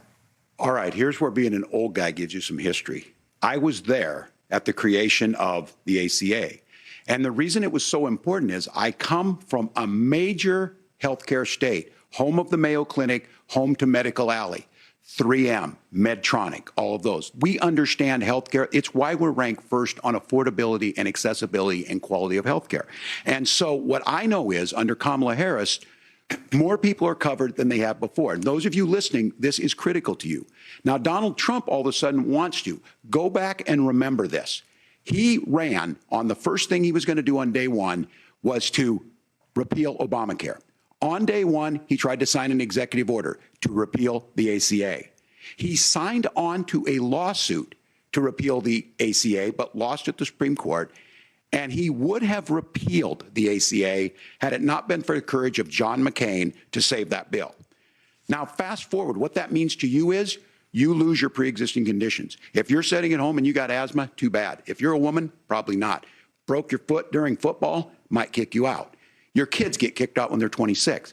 Kamala Harris negotiated drug prices for the first time with Medicare. We have 10 drugs that will come online, the most common ones that'll be there. But look, this issue, and when Donald Trump said, I've got a concept of a plan, it cracked me up as a fourth grade teacher because my kids would have never given me that.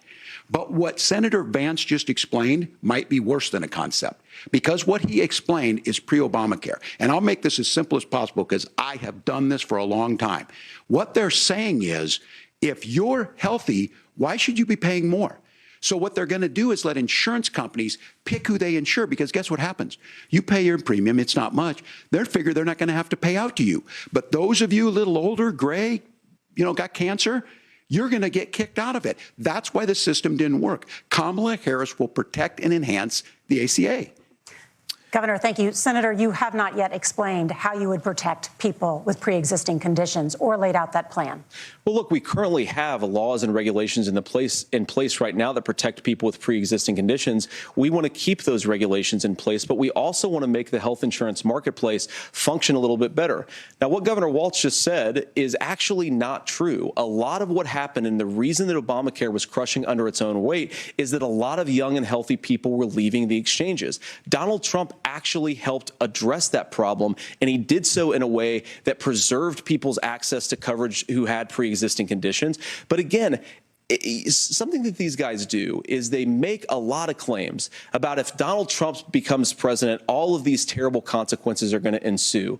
But in reality, Donald Trump was president. Inflation was low. Take-home pay was higher. And he saved the very program from a Democratic administration that was collapsing and would have collapsed absent his leadership. He did his job, which is govern in a bipartisan way and get results, not just complain about problems, but actually solve them. Governor, did enrollment under the Affordable Care Act go up under the Trump administration? It's higher now that we've seen it go up. Look, people are using it. The system works. And the question about this of young people or whatever, that's the individual mandate piece of this. And Republicans fought tooth and nail saying, well, Americans should be free to do this. Well, then what happens is... So you think the individual mandate's a good idea? You shrink. I think the idea of making sure the risk pool is broad enough to cover everyone, that's the only way insurance works. When it doesn't, it collapses. You are asking pre-ACA where we get people out. Look, people know that they need to be on health care. People expect it to be there.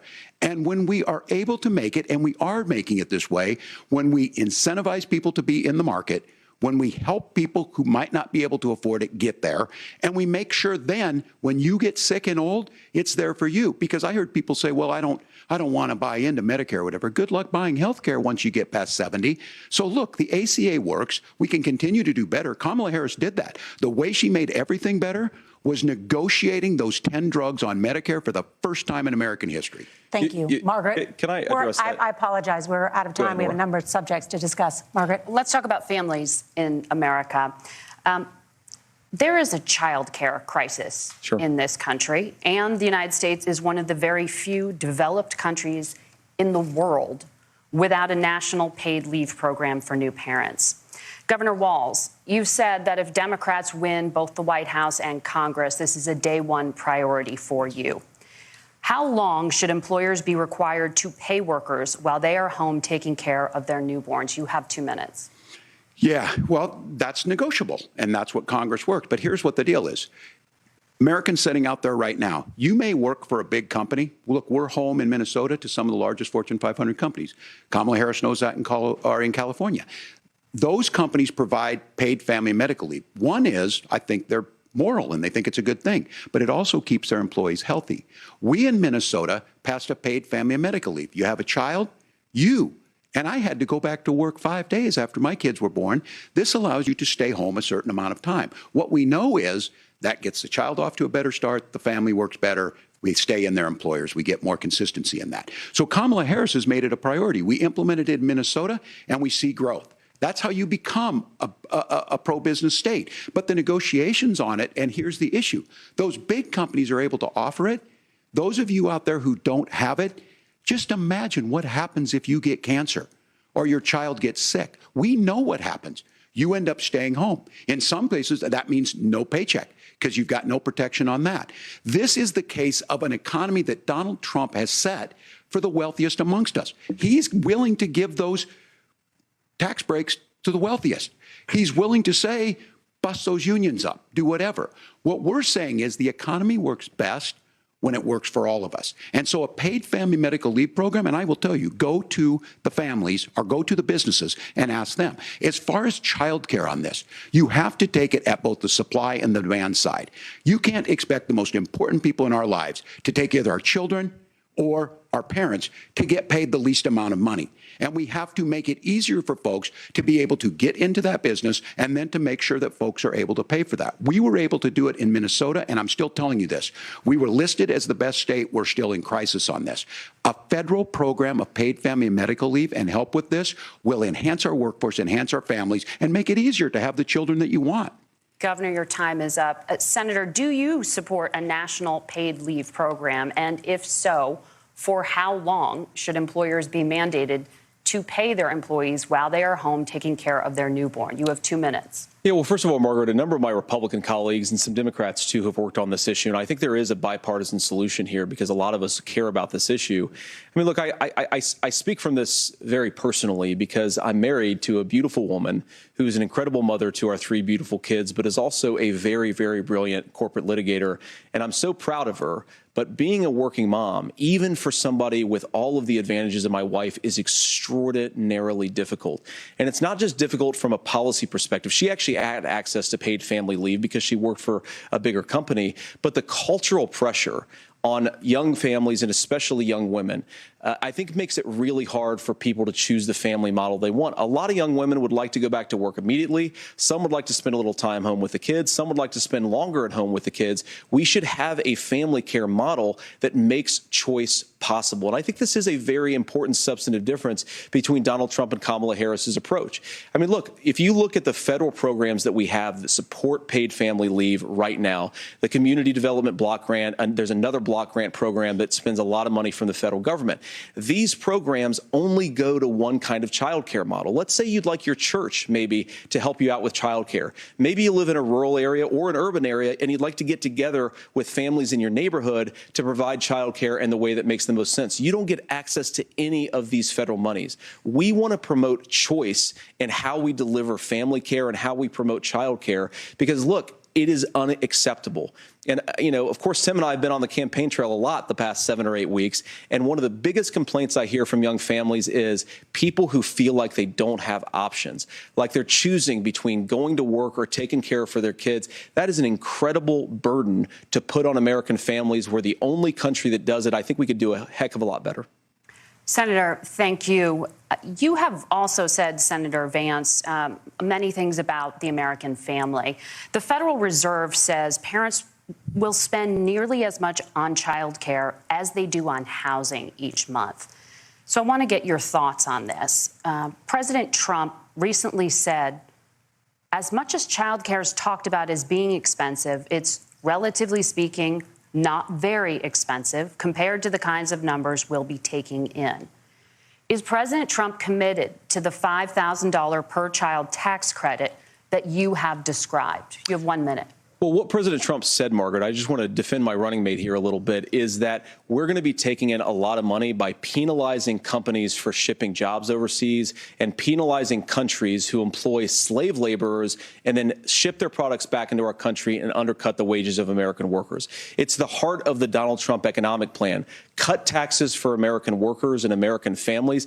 Cut taxes for businesses that are hiring and building companies in the United States of America, but penalize companies and countries that are shipping jobs overseas. That's the heart of the economic proposal. And I think what President Trump is saying is that when we bring in this additional revenue with higher economic growth, we're going to be able to provide paid family leave, child care options that are viable and workable for a lot of American families. Can you clarify how that will solve the child care shortage? Well, because as Tim said, a lot of the child care shortage is we just don't have enough resources going into the multiple people who could be providing family care options. And we're going to have to, unfortunately, look, we're going to have to spend more money. We're going to have to induce more people to want to provide child care options for American families, because the reason it's so expensive right now is because you've got way too few people providing this very essential service. Thank you, Senator. Governor Walz, your ticket also has some child care tax credit proposals. Do you think Congress will agree to the $6,000 credit for newborns and $3,000 credit for children over the age of 6, as your campaign has promised? Is that realistic? Well, if these members of Congress are listening to anybody, I can tell you, and this is the biggest issue. Everybody listening tonight knows. I mean, I'm sure they were shocked to hear it's not that expensive. And let's be clear, whether it's $5,000 or $6,000, that pays you about 3 or 4 months. Let's be clear of where we're at on this. It's because we got out of an imbalance on this. We thought we were going to get by not paying people. I don't think Senator Vance and I are that far apart. I'm not opposed to what he's talking about on options. We've done scholarships types of things. I think we need to be open to making the case. But the issue here is, the question you asked is, you're not going to pay for it with these tariffs. That's just adding another $4,000 on the family and taking less. So not only do they not get the money to pay for that, they're $4,000 in the hole. That's Wharton School. That's his alma mater. And so I think the issue here is, those members of Congress, I can't believe they're not here. When I go to businesses, sure, they'll talk about taxes sometime, but they will lead with childcare and they will lead with housing, because we know the problem is, especially in a state like Minnesota, we need more workers because our economy's growing, but we need the workforce. Governor, thank you. We need to move on. Nora? Let's talk about the state of democracy, the top issue for Americans after the economy and inflation. After the 2020 election, President Trump's campaign and others filed 62 lawsuits contesting the results. Judges, including those appointed by President Trump and other Republican presidents, looked at the evidence and said there was no widespread fraud. The governors of every state in the nation, Republicans and Democrats, certified the 2020 election results and sent a legal slate of electors to Congress for January 6th. Senator Vance, you have said you would not have certified the last presidential election and would have asked the states to submit alternative electors. That has been called unconstitutional and illegal. Would you again seek to challenge this year's election results, even if every governor certifies the results? I'll give you 2 minutes. Well, Nora, first of all, I think that we're focused on the future. We need to figure out how to solve the inflation crisis caused by Kamala Harris's policies, make housing affordable, make groceries affordable, and that's what we're focused on. But I want to answer your question because you did ask it. Look, what President Trump has said is that there were problems in 2020, and my own belief is that we should fight about those issues, debate those issues peacefully in the public square, and that's all I've said, and that's all that Donald Trump has said. Remember, he said that on January the 6th, the protesters ought to protest peacefully. And on January the 20th, what happened? Joe Biden became the president. Donald Trump left the White House. And now, of course, unfortunately, we have all of the negative policies that have come from the Harris-Biden administration. I believe that we actually do have a threat to democracy in this country, but unfortunately, it's not the threat to democracy that Kamala Harris and Tim Walz want to talk about. It is the threat of censorship. It's Americans casting aside lifelong friendships because of disagreements over politics. It's big technology companies silencing their fellow citizens. And it's Kamala Harris saying that rather than debate and persuade her fellow Americans, she'd like to censor people who engage in misinformation. I think that is a much bigger threat to democracy than anything that we've seen in this country in the last 4 years, in the last 40 years. Now, I'm really proud, especially given that I was raised by two lifelong blue-collar Democrats, to have the endorsement of Bobby Kennedy Jr. and Tulsi Gabbard, lifelong leaders in the Democratic coalition. And of course, they don't agree with me and Donald Trump on every issue. We don't have to agree on every issue, but we're united behind a basic American First Amendment principle that we ought to debate our differences. We ought to argue about them. We ought to try to persuade our fellow Americans. Kamala Harris is engaged in censorship at an industrial scale. She did it during COVID. She's done it over a number of other issues. And that, to me, is a much bigger threat to democracy than what Donald Trump said when he said that protesters should peacefully protest on January the 6th. Governor? Well, I've enjoyed tonight's debate, and I think there was a lot of commonality here. And I'm sympathetic to misspeaking on things, and I think I might have with the senator. Me too, man. There's one though that this one is troubling to me, and I say that because I think we need to tell the story. Donald Trump refused to acknowledge this. And the fact is that I don't think we can be the frog in the pot and let the boiling water go up. He was very clear. I mean, he lost this election, and he said he didn't.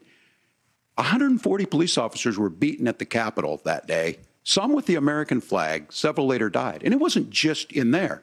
In Minnesota, a group gathered on the state capitol grounds in St. Paul and said, we're marching to the governor's residence, and there may be casualties. The only person there was my son and his dog, who was rushed out crying by state police. That issue, and Mike Pence standing there as they were chanting, hang Mike Pence. Mike Pence made the right decision. So, Senator, it was adjudicated over and over and over. I worked with kids long enough to know, and I said as a football coach, sometimes you really want to win, but the democracy is bigger than winning an election. You shake hands, and then you try and do everything you can to help the other side win. That's what was at stake here. Now, the thing I'm most concerned about is the idea that imprisoning your political opponents, already laying the groundwork for people not accepting this. And a president's words matter. A president's words matter. People hear that. So I think this issue of settling our differences at the ballot box, shaking hands when we lose, being honest about it, but to deny what happened on January 6th, the first time in American history that a president or anyone tried to overturn a fair election and the peaceful transfer of power. And here we are 4 years later in the same boat. I will tell you this, that when this is over, we need to shake hands this election, and the winner needs to be the winner. This has got to stop. It's tearing our country apart. Margaret?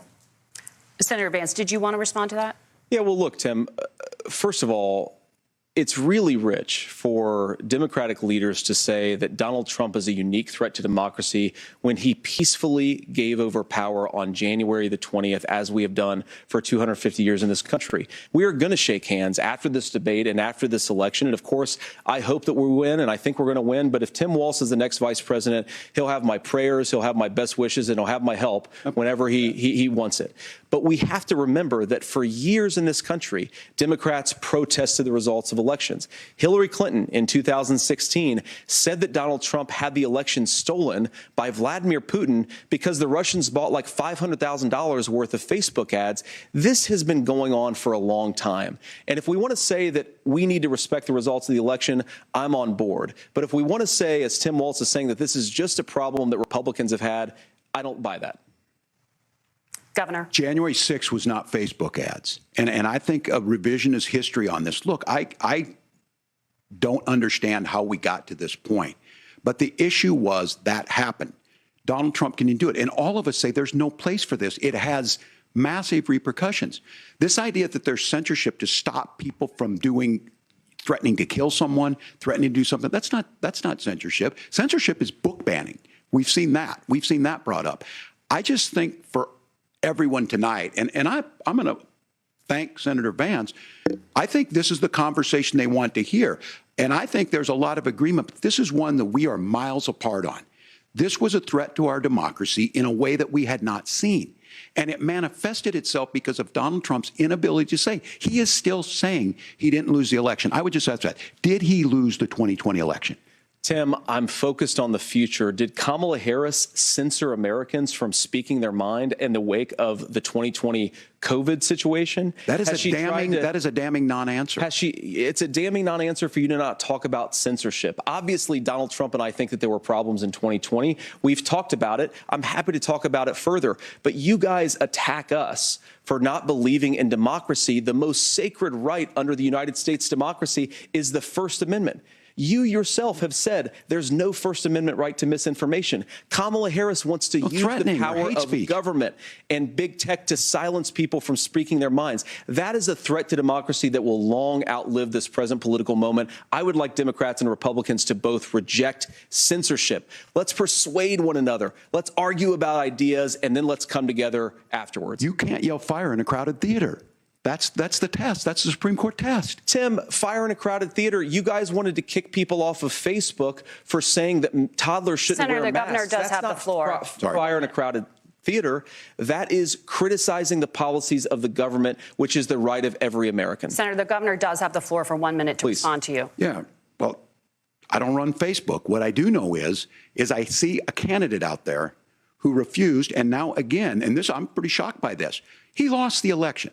This is not a debate. It's not anything anywhere other than in Donald Trump's world. Because look, when Mike Pence made that decision to certify that election, that's why Mike Pence isn't on this stage. What I'm concerned about is, where is the firewall with Donald Trump? Where is the firewall if he knows he could do anything, including taking an election, and his vice president's not going to stand to it? That's what we're asking you, America. Will you stand up? Will you keep your oath of office, even if the president doesn't? And I think Kamala Harris would agree. She wouldn't have picked me if she didn't think I would do that, because of course that's what we would do. So, America, I think you've got a really clear choice on this election of who's going to honor that democracy and who's going to honor Donald Trump. Governor, your time is up. Thank you, gentlemen. We will be right back with both of our candidates. The CBS News vice presidential debate continues.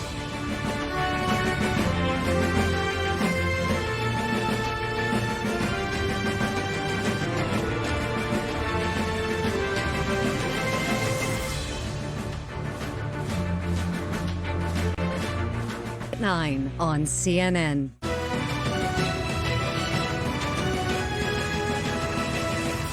Welcome back to the CBS News Vice Presidential Debate. It is now time for the closing statement. Senator Vance won the virtual coin toss and elected to go last. So, Governor Walz, you are first. You have 2 minutes. Well, thank you, Senator Vance. Thank you to CBS News. And most importantly, thank you to all of you. If you're still up and the folks who miss Dancing with Our Stars, I appreciate it. But look, the support of the democracy matters. It matters that you're here. And I'm as surprised as anybody of this coalition that Kamala Harris has built, from Bernie Sanders to Dick Cheney to Taylor Swift, and a whole bunch of folks in between there. And they don't all agree on everything, but they are truly optimistic people. They believe in a positive future of this country and one where our politics can be better than it is. And I have to tell you, that better than it is the sense of optimism that there can be an opportunity economy that works for everyone, not just to get by, but to get ahead. And the idea that freedom really means something. Not the freedom of government to be in your bedroom or exam room, but the freedom for you to make choices about yourself. Now, look, we all know who Donald Trump is. He's told us, and as Maya Angelou said, believe him when he told you that. His first inaugural address talked about American carnage.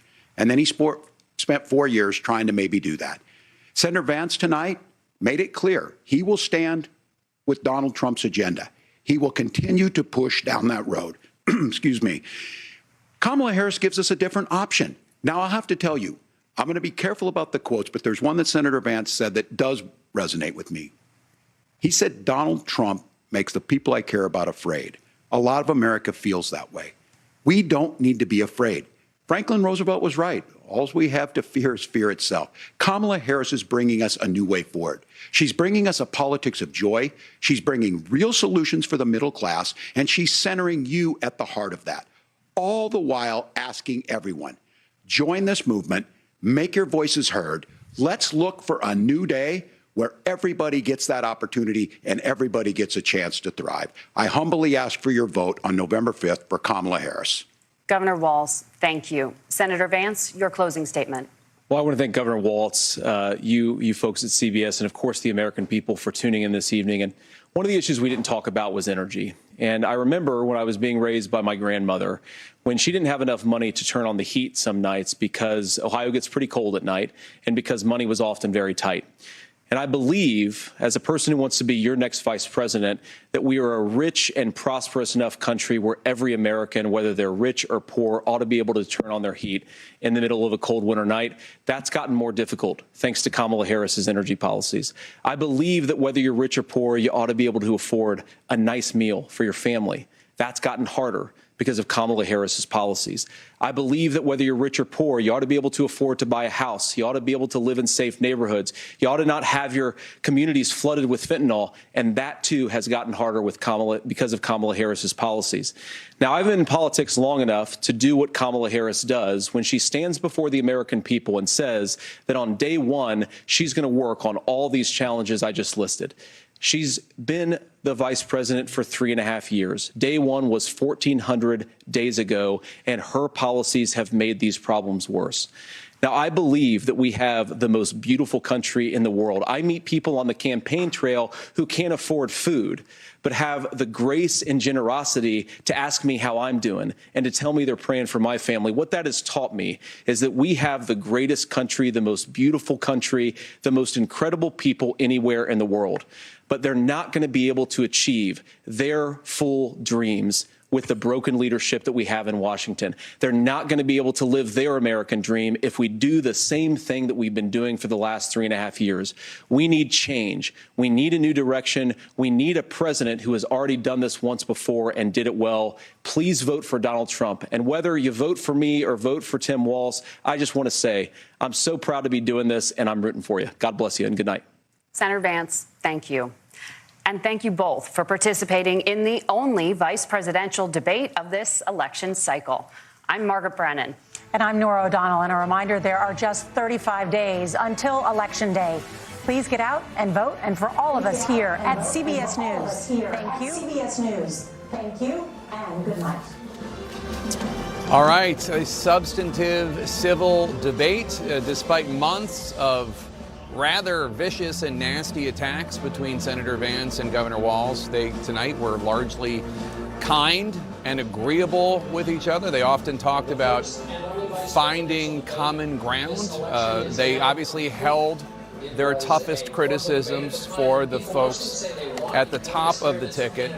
Vance clearly, I think it needs to be said, clearly the more experienced debater, the slicker speaker. Walz's strongest moment, perhaps, came at the end there, talking about democracy. That was also, I would think, Vance's weakest moment all night when he claimed that Donald Trump handed over power peacefully. Obviously not accurate. But generally, Dana and Abby, my overall impression is that both men came to seem likable, and I think it's quite possible that both men achieved that task. Yeah, I mean, I think this was kind of the rehab debate, rehab in terms of image. Certainly that was the case of J.D. Vance. That was his goal of trying to rehab his image, and more importantly, the image of the guy at the top of the ticket. But I'm not sure at the end of the day it's really going to matter. I just want to say right before you came on, we did see something that kind of speaks to what I'm saying. The candidates chatting, their wives came up chatting. That was not something we saw anything close to in the presidential. I think we shouldn't lose track, I think even in the civility of the fact that J.D. Vance came to this debate to land a bunch of punches, and he did. He landed a lot of punches in between all the niceties and all of that. And the thing that really stood out to me was that Tim Walz did not seem prepared for it. He didn't respond to a lot of the criticisms and attacks that Vance put on the table. He allowed some clear falsehoods to just go completely unanswered. He allowed J.D. Vance essentially to dodge on a whole host of issues, on climate change, on the issue of his flip-flopping on Donald Trump.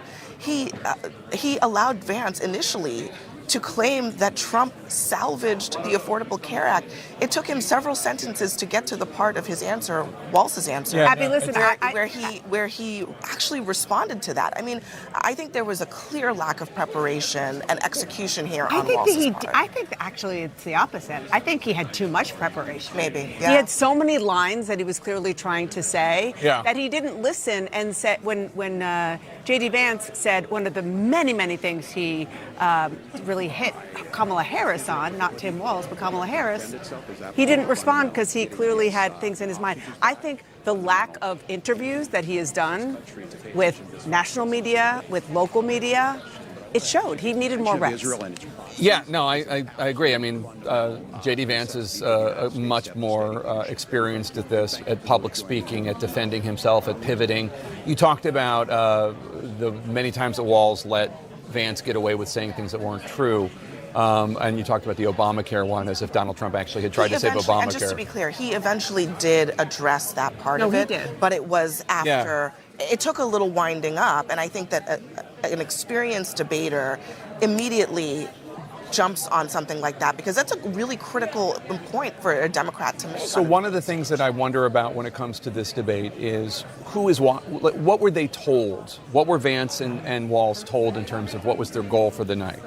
Probably they were told that this is about supporting your running mate and going after the running mate on the other side, the presidential ticket, not the vice president, and also trying to appeal to undecided voters. And there might only be 2-3% of those left, but that's still a significant group when you have an election this razor thin.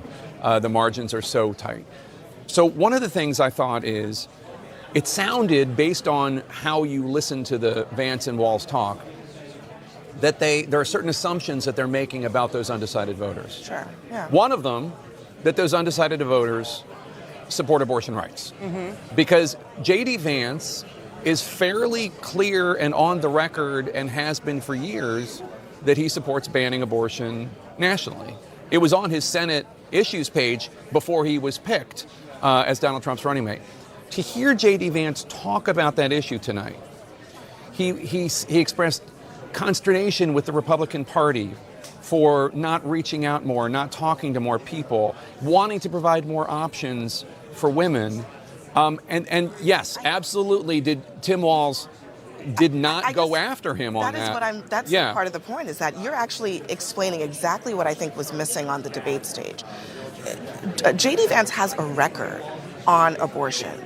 And you didn't really hear about that from Tim Walz. It doesn't have to be lengthy, but you just didn't hear it. And secondly, J.D. Vance's job tonight was to launder Trumpism for middle America, for those undecided voters.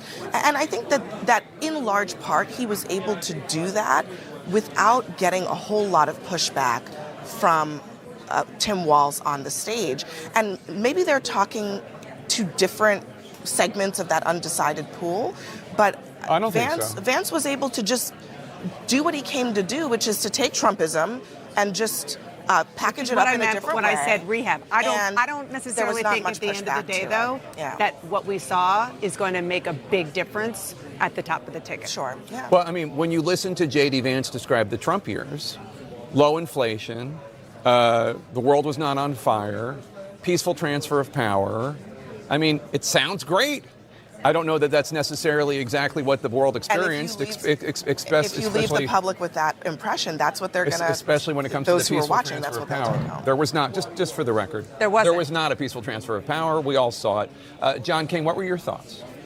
Well, my thoughts are based on incoming from Democrats and Republicans throughout the debate, and they saw this as a debate in two parts. Essentially, the first 40 minutes where a lot of Democrats were getting a little nervous and Republicans were quite elated, thinking that J.D. Vance was prosecuting the case they want to prosecute, going after the Biden-Harris record on the economy, going after the Biden-Harris record on the border, repeatedly talking about inflation was lower, prices were lower, things were better in your life when Donald Trump was president, things are worse now. The same group, even the Republicans conceded, and Democrats were much more happy with that second hour, where they believe on health care, on gun rights, on abortion rights, on democracy, and January 6th, on issues that the Democrats believe play more in their favor, that Governor Walz got his footing and was a much better debater and drawing much sharper contrast. The question, Jake, is, number one, does it matter at all? They're the vice presidential candidates. In the past, it hasn't mattered much. We'll see, because this campaign is very different. But at the beginning, the two issues driving the campaign right now are Harris has a big deficit on the economy, Harris has a big deficit on immigration, and Republicans were happy tonight and Democrats a little bit nervous that on those two issues, Vance carried it. We will soon find out how voters themselves are responding to the debate. We have a focus group of undecided voters in Michigan, big important battleground state. We're going to check in with them. We're also going to get the first results of CNN's exclusive instant poll. This is a poll of people who watched the debate. Anderson, what's the view at the table in terms of the debate? What do your folks think? Well, I'm about to poll them right now, but I do think it was fascinating how nervous it seemed that Governor Walz was when he first came out, and to the point was made earlier, perhaps, I think it was Dana's point, not doing a lot of television interviews, local, national, made a difference. Yes, I think that is absolutely true, and I thought his first answer on the situation in the Middle East was probably one of his weakest answers. He closed strong, without a question, and on those questions of abortion, the Affordable Care Act, and of course the end on democracy, I think he did very, very well. People are shooting me numbers from dial groups across the way, and pretty surprisingly to me, they basically said it was more of a draw. One thing should be noted, and that is the degree to which we discussed before the debate, there are two J.D. Vances. Mm-hmm. There's the J.D. Vance that you saw tonight, and then there's the J.D. Vance who is a right-wing social media troll, the guy who really attracted the right to him. He definitely went through door A tonight, and he had a mission, and that mission was to be what Donald Trump isn't, which is to sound reasonable, to be courteous to the opponent, to acknowledge that there may be some reasonableness in the opponent's argument, but I have some other differences. I mean, it was really Which Governor pronounced. Walz almost played along.